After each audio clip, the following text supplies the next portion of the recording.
votre histoire aujourd'hui, c'est celle d'une province canadienne qui se rebelle donc contre Donald Trump. Cette province, c'est l'Ontario, et celui qui mène la rébellion, c'est son Premier ministre.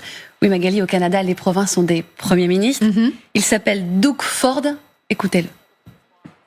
Nous utiliserons tout ce qui est à notre disposition en fonction de l'ampleur de la situation. Nous irons jusqu'à couper l'électricité qui va au Michigan, à New York, au Wisconsin. Je ne veux pas en arriver là, mais mon rôle le plus important est de protéger l'Ontario, ses habitants et tous les Canadiens.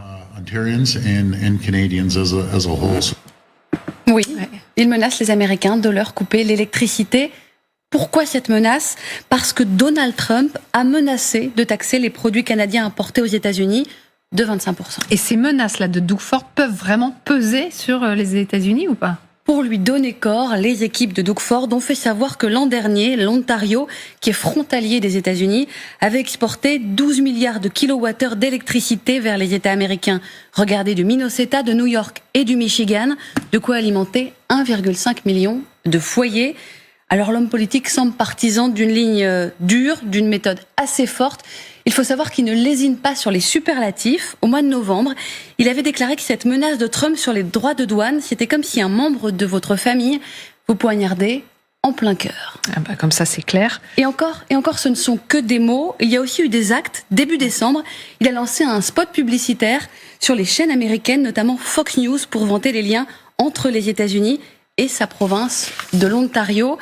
Je précise qu'hier, il a récidivé en s'invitant sur les chaînes américaines, là aussi, pour promouvoir sa menace de coupure d'électricité en Amérique. Jusqu'à présent, les autorités de son pays ne l'ont pas désavoué. Bon, on verra s'il ne sont que des menaces ou s'il peut les mettre effectivement à exécution.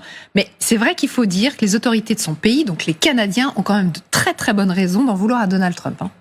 Vendredi 29 novembre, il y a 2 semaines, Justin Trudeau, le Premier ministre canadien, s'est rendu à Mar-a-Lago, en Floride, pour rencontrer Donald Trump et parler justement de ses tarifs douaniers. Les 2 hommes ont dîné ensemble dans la propriété du milliardaire. Un dîner au cours duquel, d'après des informations de la presse américaine, Trump aurait suggéré que le Canada pouvait devenir le 51e État américain.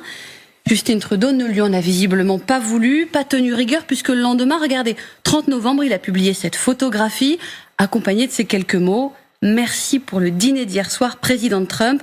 Je suis impatient du travail que nous pourrons accomplir ensemble une fois de plus. » Réponse tardive de Donald Trump cette semaine sur son réseau Social Trust. Non, c'est pas celle-ci, vous allez la voir apparaître. « C'était un plaisir de dîner l'autre soir avec le gouverneur Justin Trudeau du Grand État du Canada.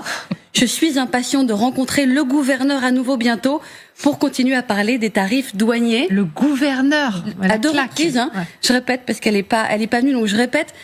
Un plaisir de dîner l'autre soir avec le gouverneur Justin Trudeau du Grand État du Canada.